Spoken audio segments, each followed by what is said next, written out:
தம்பி திருக்குமரன் அவர்களுக்கு, இங்கே காட்பாடியிலே போட்டியிடுகிற என் தம்பி திருக்குமரன் அவர்களுக்கு விவசாயி சின்னத்திலே வாக்கு செலுத்தி வெற்றி பெற செய்யுங்கள்.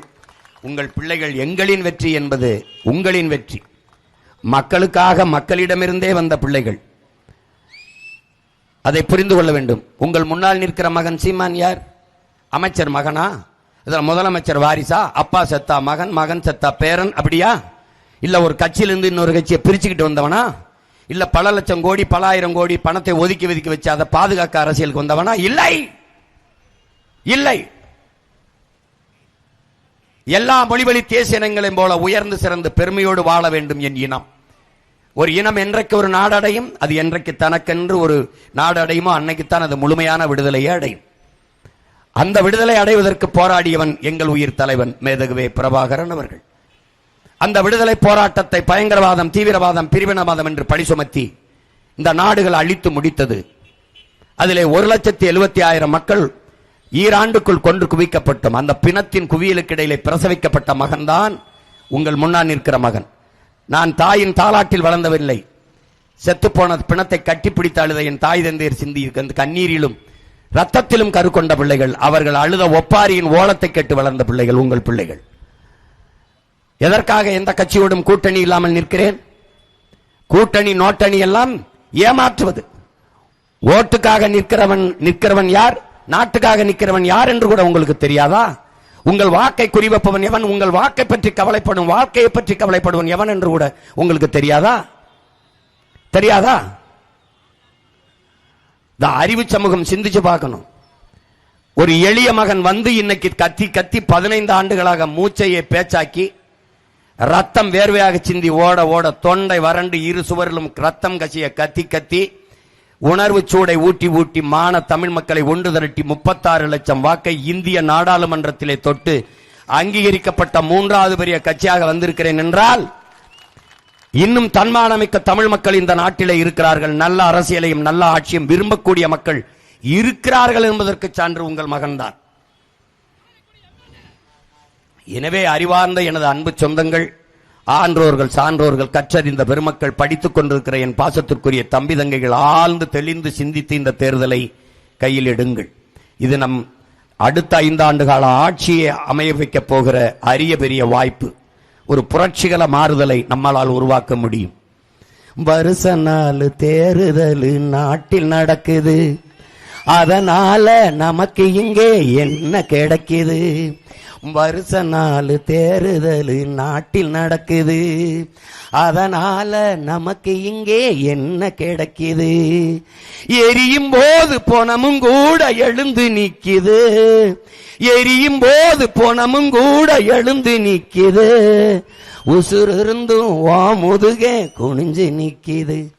அடத்தோளா ரொம்ப நாளா பேசாம இருந்து நாம போனமடா சூடு சோரண மறந்து, கேட்காம தான் இருந்து இப்போ போகுதடா கோவனமும் பறந்து, இப்போ போகுதடா கோவனமும் பறந்து.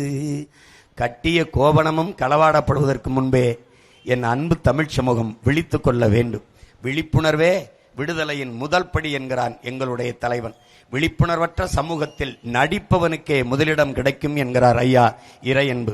அறிவார்ந்த தமிழ் பெருங்குடி மக்களை ஆழ்ந்து இந்த தேர்தலை கூர்ந்து கவனித்து, எந்த பிள்ளைகளிடத்திலே நாடு இருந்தால் நாடும் மக்களும் பாதுகாப்பாக வாழ முடியும், இந்த நாடு வளர முடியும் என்று நம்பிக்கை வருகிறதோ அவர்களுக்கு கொடுங்கள். எங்களுக்கே நீங்கள் வாக்கு செலுத்த வேண்டும் என்று உங்கள் மகன் கேட்கவில்லை. இத்தனை காலமும் செலுத்தி பார்த்து விட்டீர்கள். ஐயா ஸ்டாலின் அவர்கள் ஆட்சியிலே 5 ஆண்டு வாழ்ந்து விட்டீர்கள். அவர் அப்பாவுடைய ஆட்சியிலே பல முறை வாழ்ந்து விட்டீர்கள்.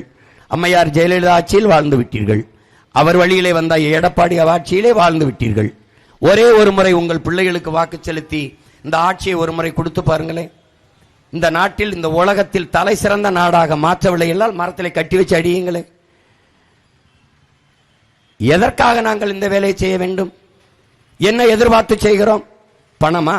கூட்டணிக்கு வந்தால் பல ஆயிரம் கோடி தருகிறேன் என்கிறார்களே. பதவியா? கூட்டணிக்கு வந்தால் துணை முதல்வர் தருகிறான் என்கிறார்களே. அப்ப ஏன் நாங்க போகல? ஏன் போகல? நல்லது செய்ய வேண்டும் என்றால் இவர்களோடு சேர்ந்து எந்த நல்லதை செய்ய முடியும்? இவர்களை எல்லாம் ஒழிக்காமல் ஊழல் லஞ்சத்தை எப்படி ஒழிப்பீர்கள்? எப்படி ஒழிப்பீர்கள்?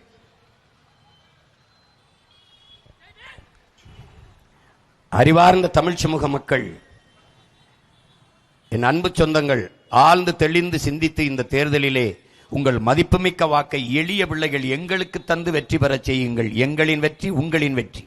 நாம் தமிழர் என்பது ஒரு கட்சியின் பெயர் அல்ல, நாம பிறந்த பெருமை மிக்க இனத்தின் அடையாளம் என்பதை என் அன்பு உடன் பிறந்தார்கள், என் அருமை பெற்றோர்கள் புரிந்து கொள்ள வேண்டும். இந்த மாற்றம் என்பது ஒரு சொல் அல்ல, செயல்.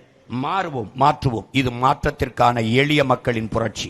உங்கள் மதிப்புமிக்க வாக்கை விவசாய சின்னத்திற்கு தந்து வெற்றி பெற செய்யுங்கள். விவசாய சின்னத்திற்கு வாக்களிப்போம், வருங்கால தலைமுறைக்கு வாழ்வளிப்போம். என் அன்பு சொந்தங்களை, போட்டு பாருங்க ஓட்ட, அப்புறம் பாருங்க நாட்ட. புரட்சி எப்போதும் வெல்லும். உங்கள் பிள்ளைகள் எங்களின் வெற்றி அதை சொல்லும். இலக்கு ஒன்றுதான், நம் இனத்தின் விடுதலை. இனம் ஒன்றாவோம், இலக்கை வென்றாவோம். அணைக்கட்டு தொகுதியிலே போட்டியிடுகிற நாருயிர் தம்பி ரவிக்குமார் அவர்களுக்கு நீங்கள் விவசாய சின்னத்திலே வாக்கு செலுத்தி வெற்றி பெற செய்ய வேண்டும் என்று அன்போடு வேண்டுகிறேன். 234 தொகுதிகள். உங்கள் மகன் தனி விமானத்திலேயோ ஹெலிகாப்டர்ல போய் இறங்கி போய் பரப்புரை செய்கிறவன் இல்லை. தெரு தெருவாக பேசி போகணும். 234 தொகுதியிலையும் பேசுவதற்கு ரொம்ப நாள் ஆகும். அதனால 2-3 தொகுதி இணைச்சு போட்டு நான் இருக்கிறதுல முன்கூட்டியே வேலையை ஆரம்பிச்சு போயிட்டு இருக்கிறது காரணம் அதுதான். அவங்களுக்குள்ள யார் யாரோட சேர்றது, யாருக்கு எந்தெந்த சீட்டுன்னு பிரிக்கிறதுக்குள்ளே மண்டகாயுது. எனக்கு கொள்கையில் தெளிவு, குழப்பமில்லா முடிவு. எந்த குழப்பமும் எனக்கு இல்லை. இந்த இடத்துல நீ நிற்கிற, இந்த இடத்துல ஓட்டுக்கு காசு கொடுக்கணுங்கிற அவசியமும் எனக்கு இல்லை. போட்டா போடுங்க, போடலைன்னா போங்க. என் பிறவி கடமை, நான் கத்திக்கிட்டு செத்தாது போறேன். ஆனால் நல்லது நடக்கணும்னா இந்த மகனின் கையை இறுக பற்றி கொள்ளுங்கள். அதனால அணைக்கட்டுக்கு தனியா, நீங்க என்ன சொல்றது, இது வேலூருக்கு தனியா, காட்பாடிக்கு தனியா என்னால் பேச முடியல. ஆனால் முன்னாடி நிற்கிற உங்களுக்கு மட்டும் பேசல, இந்த வேலூருக்கு மட்டும் பேசல, மொத்த ஊருக்கும் தான் நான் பேசிக்கொண்டிருக்கிறேன். என் அன்பு சொந்தங்களே, இந்த மகன்கள், இந்த பிள்ளைகள் எடுத்து வைக்கிற கருத்துக்களை, அரசியலை ஆழ்ந்து கவனிங்கள். சரியாயிருந்தால் எங்களுக்கு வாக்கு தந்து வெற்றி பெற செல்லுங்கள். இல்லை என்றால் அந்த சனியனையிலே கட்டிப்பிடிச்சு அழுங்கள். நன்றி, வணக்கம். நாம் தமிழர்.